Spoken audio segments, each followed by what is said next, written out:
Segala pujian dan syukur atas kasih Tuhan, kemurahan Tuhan yang begitu luar biasa. Kita masuk pada bercerita program gereja dan masyarakat. Sebuah ide besar yang dapat kami paparkan pada saat ini, di mana saat ini telah kami pilih satu topik, gereja dan peluang bisnis online. Tentunya banyak hal ide-ide kreatif yang akan disampaikan oleh rekan saya, teman saya yang cantik ini, Ibu Riana Elian, sarjana teologi, Master of Science dari Lembaga Pendidikan Universitas Samratulangi Manado dalam program Pasca Sarjana, yang tentunya akan menyampaikan apa yang sekiranya boleh dirumuskan, karena yang pasti beliau ini selain lulusan program Pasca Sarjana Universitas Samratulangi tahun berapa, Bu? Tahun 2014. Juga sebagai seorang praktisi dalam bisnis online. Tentunya mengawali atau katakanlah poin pertama untuk kami bicarakan pada saat ini, bicara tentang konsep dari bisnis online itu sendiri. Silakan Ibu bisa merumuskan kira-kira bagaimana pikiran dan pandangan tentang konsep bisnis online yang bisa disampaikan kepada audiens, kepada kita semua yang turut menonton, menyaksikan siaran ini. Silakan. Ya. Sebelumnya saya ingin menyampaikan selamat Bakudapa bagi seluruh penonton channel ini, dan saya ucapkan tentu rasa ungkapan terima kasih dan penghargaan sebesar-besarnya kepada Pendeta Syed Stephen yang boleh mengundang saya untuk berpartisipasi dalam channel agama dan masyarakat ini. Dan sore hari ini kita bahas tentang gereja dan bisnis online. Kita awali tentu cerita ini dengan apa itu bisnis online. Silakan. Secara sederhana saya ingin katakan bahwa bisnis online merupakan segala jenis bisnis atau kegiatan bisnis yang dilakukan secara online. Jadi tentu saja melalui fasilitas internet.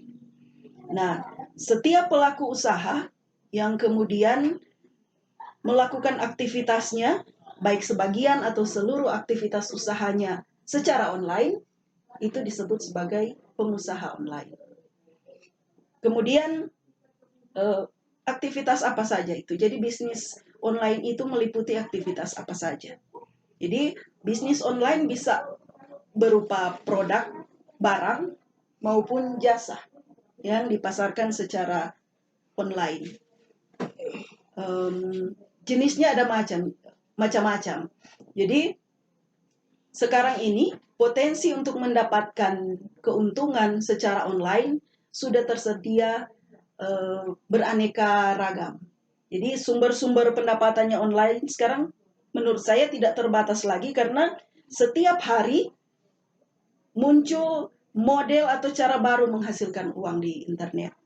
Bisa melalui misalnya konten-konten YouTube dengan subscriber yang semakin meningkat, pendapatan juga yang diberikan oleh YouTube semakin meningkat. Bisa juga berupa penghasilan karena melakukan review-review produk. Jadi ada produk yang dikirimkan oleh pengusaha untuk kita review, kemudian kita mendapat bayaran dari situ. Boleh dijelaskan lagi dalam bentuk apa kira-kira untuk review produk yang Ibu bahasakan tadi? Nah, kebanyakan review-review produk itu bisa kita lihat misalnya di media sosial atau di YouTube. Jadi ada usaha-usaha misalnya produk-produk kosmetik atau produk-produk makanan yang mengirimkan produknya kepada seseorang, dan orang ini dipilih pertama karena pamornya, karena dia sudah dikenal banyak atau karena subscribernya sudah banyak, sehingga orang kemudian mengirimkan produk kepada dia untuk dia review. Karena itu dengan pembayaran tertentu, penonton banyak, menurut konsumen ini kemudian menilai bahwa itu merupakan cara efektif untuk mempromosikan produk tersebut kepada pasar, sehingga dia misalnya kalau makanan ya dimakan, kalau produk kosmetik digunakan oleh orang yang melakukan promo itu, dan perusahaan atau pengusaha itu yang membayar. Ini merupakan potensi yang memang harus diangkat ke permukaan. Kira-kira apa yang merupakan daya dukung terhadap potensi bisnis online yang dipaparkan atau disampaikan oleh Ibu tadi? Silakan. Mengapa kemudian menurut saya bisnis online punya peluang yang semakin baik ke depannya? Karena pertama, tingkat penggunaan internet, saya punya data di sini pendeta. Silakan. Sampaikan kepada Kita, pemirsa semua. Ya, saya mencatat di sini ada data yang dikeluarkan oleh Asosiasi Penyelenggara Jasa Internet Indonesia atau APJII. Dia melakukan survei di tahun 2020, di kuartal kedua, melakukan survei kepada masyarakat pengguna internet. Waktu itu data BPS tahun kuartal kedua itu, penduduk Indonesia berjumlah 266 juta jiwa. Nah, menurut survei dari APJI ini, jumlah pengguna internet di Indonesia meningkat pada kuartal kedua menjadi 196,6 juta jiwa dan mengalami peningkatan dari tahun 2018. Jadi grafik pengguna internet kalau dibandingkan dari tahun 2018 ke tahun 2020 meningkat 171,2 juta jiwa. Luar biasa. Nah, jadi ada peningkatan signifikan itu, pendeta. Jadi ya dari sini kira-kira. Kemudian jadi pertama itu, jadi pengguna internet semakin banyak, itu mengapa? Karena infrastruktur juga semakin baik menurut penilaian dari APJI ini. Dalam rangka mengangkat infrastruktur itu sendiri, apa yang kita mesti siapkan itu? Nah, kalau infrastruktur ini, pertama ada yang disiapkan oleh pemerintah. Misalnya konektivitas internet, jaringan internet yang semakin baik dan harus merata diseluruhkan, itu program-program pemerintah. Di samping juga ada upaya-upaya dari pihak swasta misalnya untuk meningkatkan daya saing mereka, misalnya dengan service provider, penggunaan data yang semakin cepat dan semakin murah, sehingga kemudian masyarakat di semua lapisan bisa dengan mudah mendapatkan akses data internet. Itu yang kemudian memungkinkan orang akan lebih mudah mengakses bisnis ini, karena peluang mereka untuk. Jadi saya punya data juga di sini, pendeta, dari respondens yang wawancarai oleh Asosiasi Penyelenggara Jasa Internet Indonesia. Respondens mereka kemudian menjawab bahwa mereka menggunakan internet setiap hari rata-rata 8 jam. 8 jam. Nah, 8 jam itu diisi dengan apa? Jadi paling tinggi 51,5% di media sosial. Oh, luar biasa. Kemudian yang kedua melalui komunikasi lewat pesan-pesan. Melalui aplikasi WA. Bisa WA atau aplikasi-aplikasi lain yang digunakan untuk mengirim pesan. Ketiga adalah apa? Bermain game. Oh. Dan ini sebenarnya juga potensi bisnis, pendeta. Sebentar saya akan ceritakan bagaimana ini game yang sekarang menurut sebagian orang hanya menghabiskan waktu, ternyata menyimpan potensi untuk kalau dikelola dengan baik bisa menghasilkan pendapatan juga yang luar biasa. Kemudian alasan kelima untuk orang mengakses internet adalah belanja online. Nah, jadi melihat data-data tadi, pendeta, kita kemudian bisa menyimpulkan bahwa peluang masyarakat untuk berbisnis di dunia online ini sangat besar, dan grafik pertumbuhannya terus meningkat dari kuartal ke kuartal. Sehingga menurut saya itu salah satu potensi yang perlu kita perhatikan, dan salah satu potensi yang menjadi dasar mengapa bisnis online ini perlu kita bicarakan juga sekarang. Sebenarnya masih ada beberapa catatan, pendeta, kalau bicara peluang. Memang ini merupakan satu kebutuhan ekonomi yang sangat mendasar, dan memang merupakan parameter dalam upaya pengembangan dunia ekonomi yang memang harus disiapkan sumber dayanya, kan? Ya. Dan memang itu rupa-rupanya sangat tepat untuk era sekarang ini, di era 4.0, di mana transformasi dan digitalisasi jadi ujung tombak. Ini yang terutama di sini. Apalagi kita lagi berusaha untuk menanjak ke 5.0 yang memang harus disiapkan fondasi yang begitu kuat. Brands-nya luar biasa dan paling tidak ide-ide kreatif yang perlu ditampilkan. Ide kreatif dan inovatif yang perlu ditampilkan supaya kita melaksanakan sesuatu dan kita mempersiapkan sumber daya yang luar biasa. Silakan lanjut, Bu. Kita masih bicara ke potensi dulu, Pendeta, karena banyak sekali. Saya mencatat ada beberapa hal. Selain infrastruktur tadi, kemudian jumlah pengguna internet yang terus meningkat, mengapa kemudian bisnis online ini menjadi satu hal yang relevan saat ini dan punya potensi yang luar biasa untuk peningkatan ekonomi masyarakat termasuk ekonomi jemaat. Karena bisnis ini bisnis yang mudah dan santai. Jika kemudian kita ada smartphone dan ada data internet, itu modal awal kita untuk berjualan online. Meskipun tanpa produk. Jadi kita bisa jualan online, bisa tanpa produk. Dengan cara apa? Berafiliasi. Nah, jadi kita berafiliasi dengan UMKM atau penyedia-penyedia produk dan kita pasarkan secara online. Jadi bisnis online itu mudah dan santai. Kemudian produknya fleksibel. Banyak sekali macam. Kalau produk-produk dalam bentuk barang, misalnya produk-produk fashion, produk-produk kecantikan, produk-produk rumah tangga, produk-produk kebutuhan dapur, produk-produk kerajinan, produk-produk otomotif. Kalau jasa, misalnya jasa pembuatan website, jasa editing, jasa membuat kartu-kartu ucapan online, voucher-voucher online, jasa penukaran e-money, banyak sekali Pendeta, banyak model yang tersedia di sana. Kemudian bisnis online ini salah satu yang unggul dibandingkan dengan bisnis-bisnis yang harus menyiapkan toko fisik adalah apa? Fleksibilitas waktu dan tempat sangat fleksibel. Jadi bisnis online bisa dikerjakan kapan saja.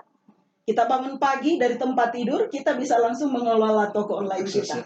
Jadi bisa dari tempat tidur, bisa di tempat kerja, bisa di mobil, bisa di ruang makan, bisa di mana saja. Kemudian waktunya fleksibel. Kita bisa atur jam kerja kita sendiri, mau kapan. Apakah cuma 1 menit setiap hari, atau 24 jam selama 7 hari. Nah, jadi waktunya fleksibel. Kemudian modalnya relatif kecil. Yang saya katakan tadi, hanya perlu ada perangkat smartphone dan internet. Itu prasyarat. Tapi kemampuan juga kan? Nah, itu bicara kemudian Pendeta. Yang penting ada ini dua. Tentang skill itu ada tahap selanjutnya. Karena kan kalau memulai, kemudian orang beralasan, oh kita nak punya kemampuan, tak punya, tidak melek teknologi, itu jadi kendala. Jadi saya justru ingin memotivasi dan mengatakan bahwa ada HP dan ada koneksi internet, itu dulu untuk awal, untuk melangkah selanjutnya. Kemudian pilihan pembayaran sekarang Pendeta sudah beragam. Pembayaran dari transaksi yang kita lakukan secara online. Jadi bisa transfer bank, melalui ATM atau melalui mobile banking, internet banking. Bisa juga melalui jasa-jasa e-money atau transaksi yang bisa dilakukan di perusahaan retail. Ada kan beberapa perusahaan retail yang sudah menyiapkan jasa pembayaran, bisa juga dilakukan di sana. Dan ini bisa dilakukan oleh siapa saja. Baik sekarang anak-anak Pendeta, kalau Pendeta lihat di YouTube, banyak anak-anak yang sudah punya penghasilan sendiri melalui apa? Posting dari podcast mereka, jadi aktivitas bermain, aktivitas tamasya.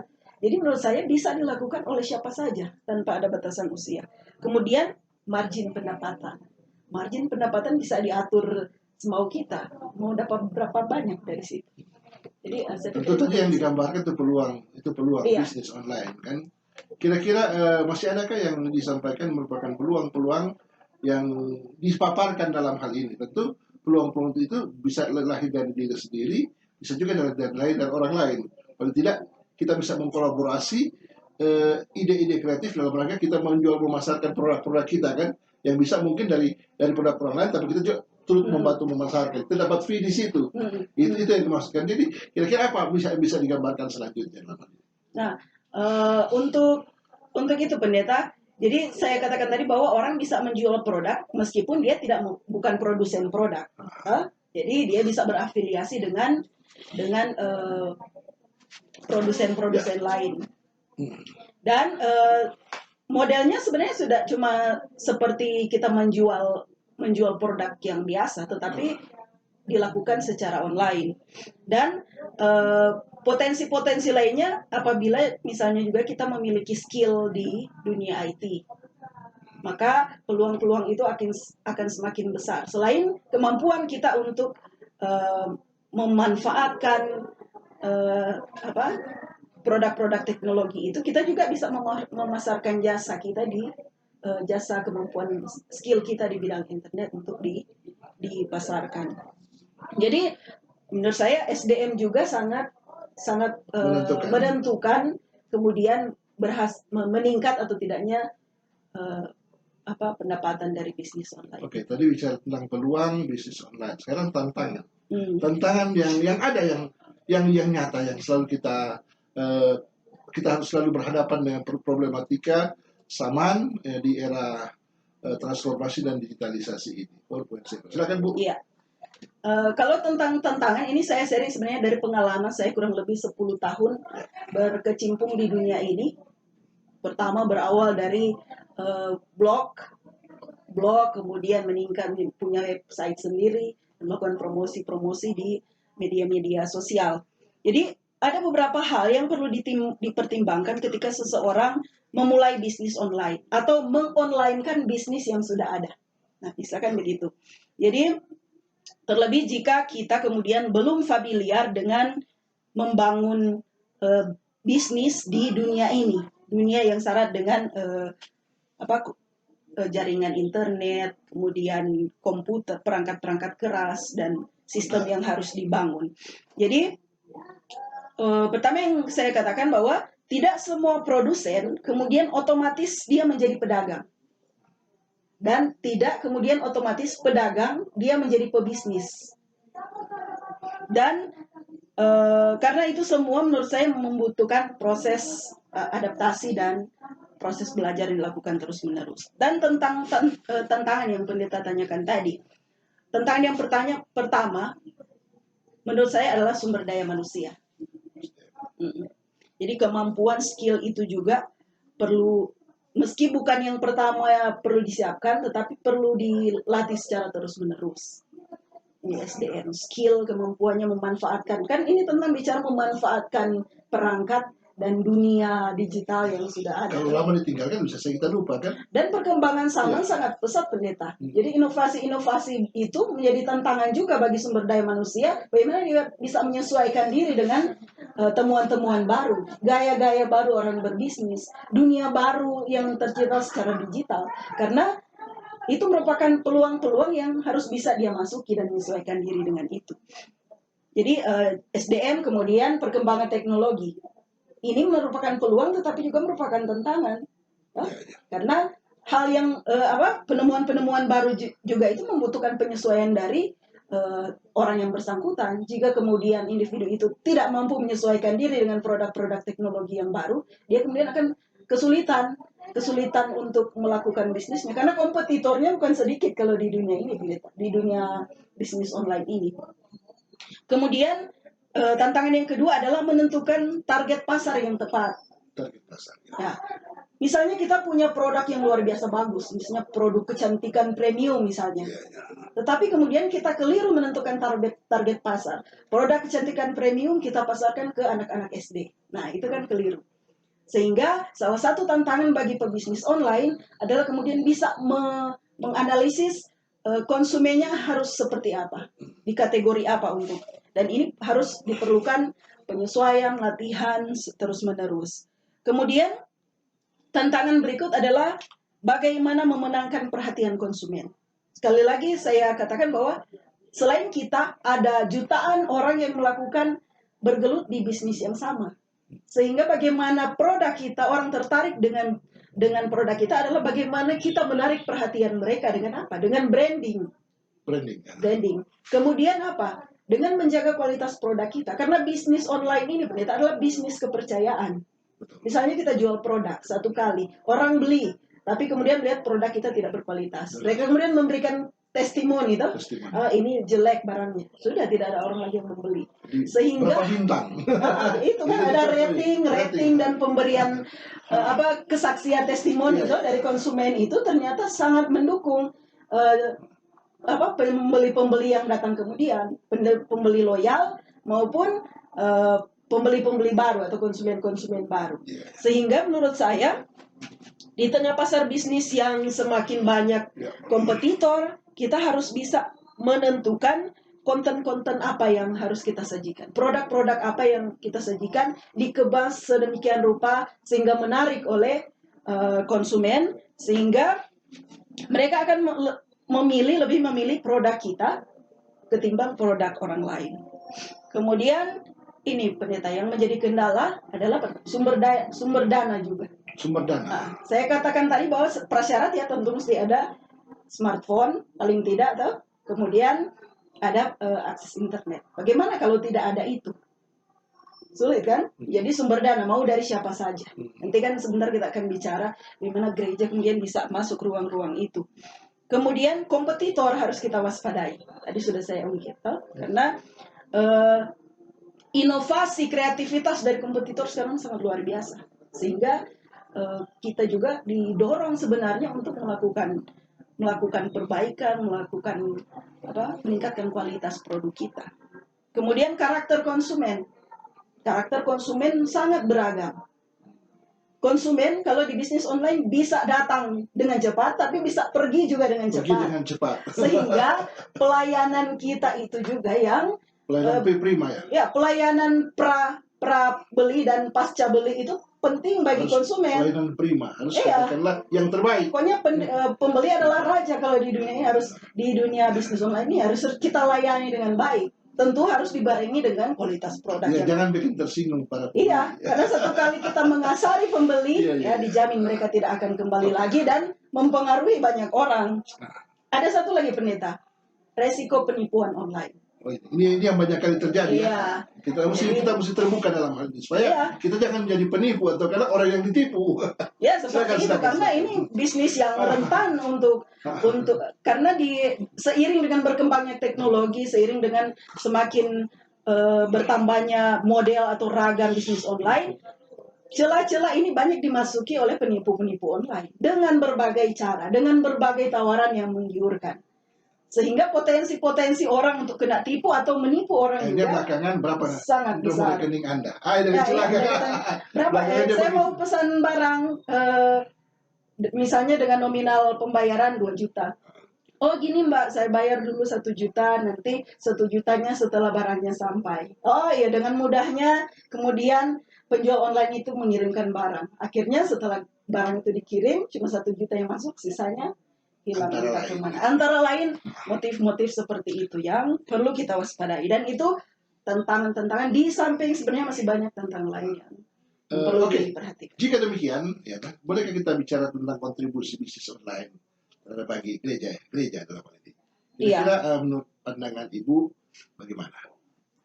Nah, ketika bicara bisnis online dan mengaitkannya dengan gereja, saya kemudian langsung mengambil titik di sini. Di pemberdayaan anggota jemaat. Jadi pemberdayaan anggota jemaat mau ditarik dari mana? Dari sini, tugas warga gereja. Jadi ada kesaksian, jadi diakonia, marturia, koinonia. Nah, di pemberdayaan warga jemaat saya pikir di diakonia. Jadi di titik ini sebenarnya setiap warga gereja punya tanggung jawab untuk melakukan pembinaan dan pemberdayaan bagi jemaat. Dan bisnis online menurut saya merupakan salah satu alternatif bagi gereja, dalam hal ini institusi gereja, untuk dimanfaatkan semaksimal mungkin untuk meningkatkan taraf hidup jemaat. Karena yang saya mengerti bahwa pemberdayaan itu adalah pemberian kesempatan atau memfasilitasi masyarakat maupun warga gereja agar mereka memiliki akses terhadap sumber daya, baik itu modal, teknologi, informasi, jaminan pemasaran, sehingga mereka bisa memajukan, mengembangkan usahanya dan memperoleh perbaikan pendapatan dan perluasan pendapatan di bidang ekonomi. Dan di titik inilah kemudian gereja bisa manfaatkan sebenarnya peluang ini, pendeta. Karena kalau menurut analisis saya, bisnis online sudah dilaksanakan oleh individu-individu, tetapi setahu saya institusi gereja mana yang kemudian mengambil angle ini untuk meningkatkan sumber daya. Artinya apa yang Ibu katakan di sini, gereja bisa memanfaatkan Iya. bisnis online untuk pengembangan sumber daya Iya. ekonomi jemaat. Itu yang jadi landasan berpijak kan? Iya, karena ada gereja punya mengemban 3 tugas kan.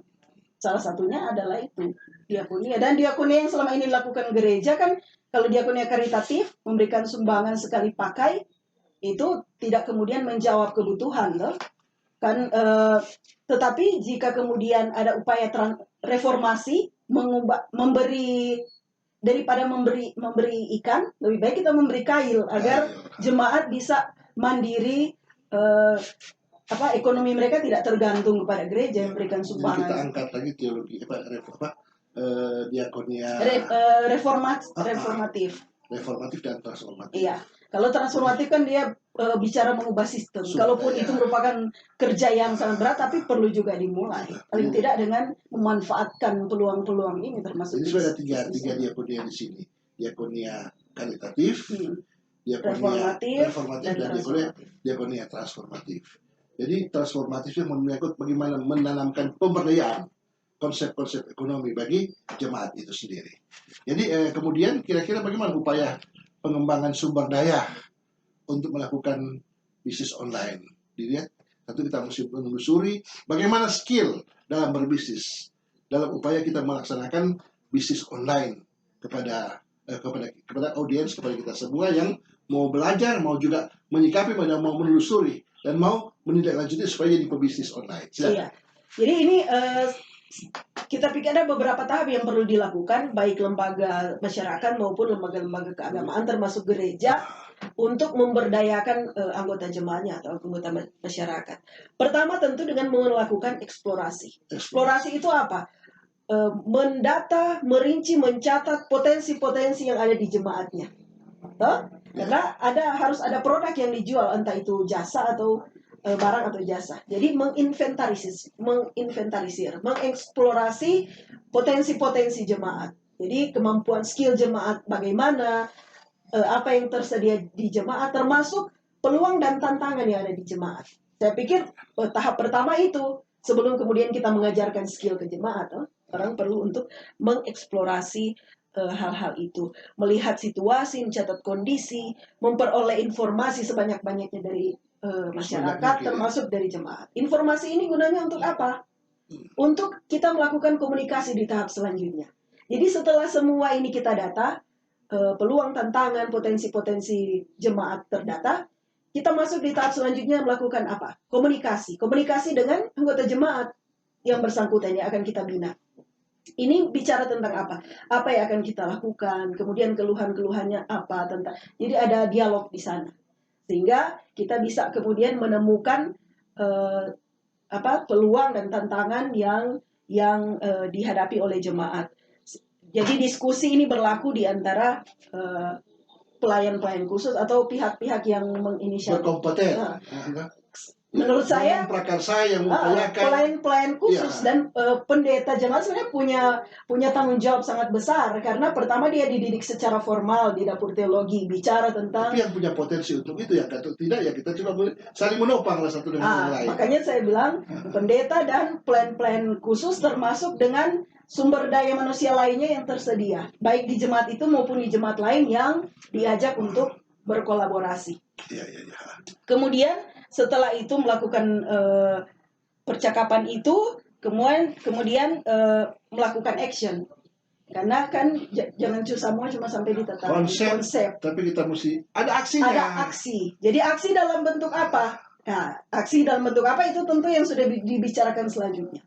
Membuat program apa, termasuk program pemberdayaan, peningkatan skill di situ. Jadi bisnis Keterampilan. online dibuka, skillnya juga sejalan dilatih. dibangun, Mulai dilatih. dilatih, toh? Tentu dengan melibatkan banyak pihak tentu yang dianggap berkompeten bisa melakukan itu. Nah, setelah itu dilakukan apa? Monitoring dan evaluasi. Monitoring dan Nah, evaluasi. itu penting di setiap kegiatan, termasuk ketika misalnya kita melakukan program pemberdayaan melalui bisnis online. Mengapa penting? Untuk mengetahui berhasil atau tidak Jadi, program ini. Jadi planning, organizing, Hmm. controlling dan evaluating. Ya, dan itu monitoring evaluasi dilakukan terus-menerus. Kemudian sehingga kita kemudian melihat, oh celah ini yang harus kita tutupi, perbaikan ini yang harus kita lakukan, program ini yang bisa kita proyeksi untuk dilakukan di tahap-tahap selanjutnya. Setelah itu apa?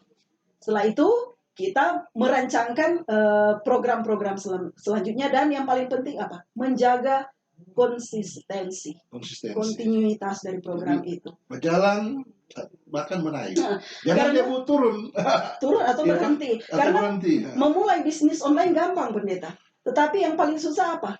Menjaga kontinuitas, menjaga konsistensi. Kira-kira sikap berani dalam rangka berbisnis itu sendiri. Melakukan online itu sendiri. Kalau kita mau suka fight kan. Ini ada orang pernah berkata bahwa apa bisnis yang paling baik sebenarnya yang boleh dilakukan? Bisnis paling baik di dunia itu apa sebenarnya? Bisnis yang paling baik adalah bisnis yang dilakukan. Amin. Bukan cuma bisnis yang diceritakan saja. Diceritakan. Iya, seperti itu. Jadi, tapi tidak melakukan apa-apa. Iya, jadi seperti itu, pendeta. Jadi ketika jemaat, kelompok-kelompok binaan di jemaat yang kemudian sudah bisa mandiri menjalankan program, kontinuitas sudah terjaga, sistem pasar sudah terbentuk, maka pihak ketiga atau pihak outsider boleh keluar, dan jemaat sudah bisa menjalankan itu secara mandiri. Dan kita latih lagi kelompok yang lain. Kalau menurut saya bisa memberikan sumbangan pemikiran seperti Terima kasih. Dilakukan oleh kira-kira rekomendasi menurut Ibu bagaimana? Tentu di sini juga bukan cuma sekedar rekomendasi, tapi bagaimana suara kenabian atau suara profetis gereja itu sendiri ditampilkan kepada audiens, kepada kita semua. Silakan. Jadi menurut saya pemberdayaan warga gereja di sini bukan agar supaya tingkat ekonomi jemaat tumbuh dan mereka menjadi individualis, gois, kemudian berorientasi uang dan kekuasaan. Tetapi ini lebih pemberdayaan kemampuan ekonomi masyarakat agar supaya mereka mampu secara dirinya untuk mampu secara mandiri untuk menata kehidupannya dan bisa memanusiakan juga orang lain. Sehingga gereja harus masuk di titik ini. Pertama, gereja juga punya tanggung jawab untuk terus melakukan pembinaan kepada warga gerejanya. Dan gereja harus mampu untuk membaca konteks zaman. Karena di dalamnya kemudian gereja harus memanfaatkan peluang-peluang yang sudah ada. Gereja harus mampu menyesuaikan diri dengan teknologi yang berkembang. Karena ketika bicara konteks, disitulah gereja bersuara. Sehingga tugas tanggung jawab gereja yang besar adalah pertama mengikuti perkembangan zaman, melihat potensi-potensi yang ada, kemudian melakukan action, melakukan pembinaan, peningkatan skill, melakukan evaluasi terhadap konteks jemaat, dan demikian seterusnya. Jadi ini merupakan suara profetis, suara kenabian gereja. Jadi harus diletup-letupkan, disampaikan. Jadi kita harus berkreasi, bukan cuma asal bicara, tapi tidak melakukan apa-apa. Jadi konsep itu diaktualisasikan, konsep itu diwujud nyatakan. Kalau demikian seperti itu yang harus kita realisasikan dalam hidup kita. Makasih banyak Ibu, luar biasa apa yang disampaikan pada saat ini. Tentunya membawa wacana, membawa gagasan baru bagi kita semua yang mendengarkan dan menonton apa yang boleh kami percakapkan, bercerita tentang gereja dan masyarakat, lebih khusus lagi bicara tentang topik yang sudah dibicarakan, yaitu gereja dan peluang bisnis online. Tapi juga jangan lupa kepada pemirsa semuanya, kita semua untuk subscribe percakapan atau dialog kita atau cerita kita saat ini, juga di like, share, dan di komen, diberikan komentar. Kira-kira kalau juga kritik bagi kita, bagi kami, itu juga jadi masukan bagi kita untuk kita tindak lanjuti selanjutnya. Mungkin ada teman-teman yang mau berbicara, bercakap-cakap dalam forum ini, bercerita tentang gereja dan masyarakat, kira-kira dari topik-topik tertentu bisa kita aktualisasikan, kita bisa bicara apa yang kita bisa bicarakan, tentu membawa wacana, wawasan bagi kita semua, sebagaimana kita ini mau belajar, berjuang untuk menghasilkan sesuatu yang terbaik bagi Gereja orang lain, bagi masyarakat. kita, gereja kita, dan orang lain tentunya. Dan yang mungkin ada catatan terakhir yang bisa disampaikan kepada audiens, kepada pemirsa yang ada, yang menyaksikan atau menonton apa yang jadi percakapan kami pada saat ini. Silakan Ibu Riani, Iya. Elian, sarjana teologi, dan magister sains. Silakan. Ya, kepada seluruh penonton saya ingin mengatakan bahwa kita harus cerdas membaca peluang. Kreativitas dan inovasi kita perlu ditingkatkan. Bisnis online adalah bisnis kepercayaan, sehingga kejujuran, tanggung jawab itu merupakan hal yang utama dan perlu dimiliki. Dan yang paling penting adalah konsistensi, sehingga semua bisa berjalan dengan baik dan maksimal. Oke. Ya, terima Demikian kasih. salam sehat untuk semuanya. Terima Salam kasih sehat, untuk Ibu pendeta. Riana Elian, yang sudah memberikan sumbangsi yang luar biasa kepada kita semua yang menyaksikan atau mendengarkan, yang turut bercerita, mengungkapkan isi hati kita. Sebagaimana inilah bahasa profetis, bahasa kenabian kita yang hidup pada masa sekarang ini. Tuhan memberkati. Shalom, Salam damai. salam damai sejahtera, dan salam sehat selalu.